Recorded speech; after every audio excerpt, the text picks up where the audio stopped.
Okay, so NHL viewership on ESPN is up 10% on last year. Now, I think these positive figures actually mask a lot of issues with the US broadcasting market of the NHL. We know that Bally Sports and its parent company are facing bankruptcy, and we know that AT&T Comcast, its parent company Warner Brothers Discovery, have pulled out of the regional sports market in the US. So the regional broadcasters are struggling. And also there's been a lot of criticism of the ESPN Plus platform that ESPN hosts as well, on the digital arm of things, especially during the playoffs. There's been a lot of criticism I've seen online. We're only in the first round of the playoffs. A lot of fans are not very happy with the quality of production, and also regional blackouts as well, which is highly frustrating. A big issue that the NHL has faced continually in the modern era is the US TV contract. Now, a lot of people were a bit concerned and a bit dubious about the ESPN contract being signed at the start of last season, replacing NBCSN as the major broadcaster in the US. And also, that's alongside TNT. Now, a lot of the criticism has been aimed at ESPN for the lower quality, poor production values, and generally poor broadcasts, basically. Now, not everyone's been critical. There's been a lot of positive praise for the broadcaster as well. And it does reach more homes and it does reach more fans. But there has been a lot of criticism about the ESPN Plus. A lot of fans aren't happy with the product. So I do think the positive figures of growth of market, I think, are offset and shadow the fact that there's a lot of issues with the US TV deal. There's also issues with the Canadian TV deal as well, split between Sportsnet and TSN. Again, regional blackouts is a bugbear that fans have to face. Now, I will say this as a European, not as a North American. We also have time slot blackouts here in Europe, especially the 3 p.m. English football kickoff times. Been a bugbear since 1992. It's written into sort of broadcasting arrangements whereby the 3 p.m. blackout for kickoff times of, let's say, English football is designed to try and protect attendances at grounds and at stadiums. But for a long time, kickoffs have been changed for the domestic and overseas TV audience.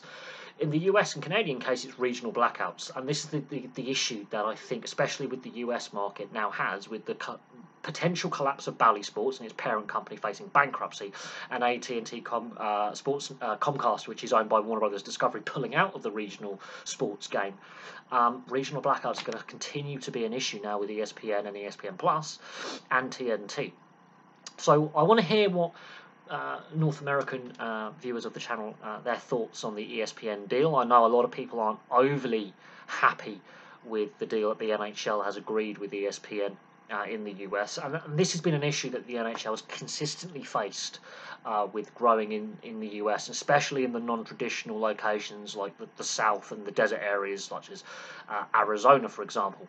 Now, other teams are also impacted by the potential collapse of Bally Sports and the issues there, and of course AT&T Comcast pulling out as well. And a lot of those locations are in the non-traditional areas of the US where ice hockey is not really seen as a normal everyday sport. It's seen as a potential growth market, but has never really had a strong fan base until more recently. I call that the modern expansion era, and that's where the NHL believes it can have traction and growth.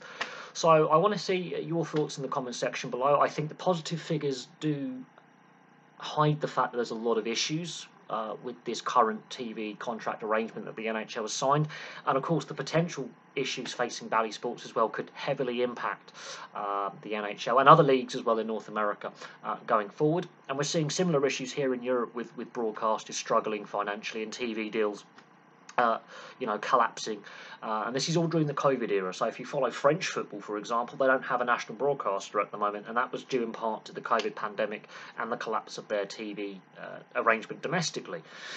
Also, what is very, very interesting is how the NHL sells itself to the overseas market as well. It's overseas TV rights. There's not really a big debate about that, but it'd be very, very interesting to see what that value of TV arrangement is with networks overseas, especially, let's say, in the UK, for example, or in Australia, where they're taking pre-season games at the start of next season in September. It'd be very interesting to know the values of those overseas broadcast arrangements as well.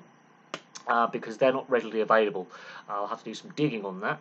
But the domestic audience in the US have been highly critical of ESPN in the last season and a half. So I want to hear your thoughts on it, but from me, that's all for now. And yeah, that's the headline: is ESPN viewership figures for the NHL are up 10% on last year. Place your thoughts in the comments section below. I'd like to hear what you have to say on it, and I'll have some more content for you very, very soon.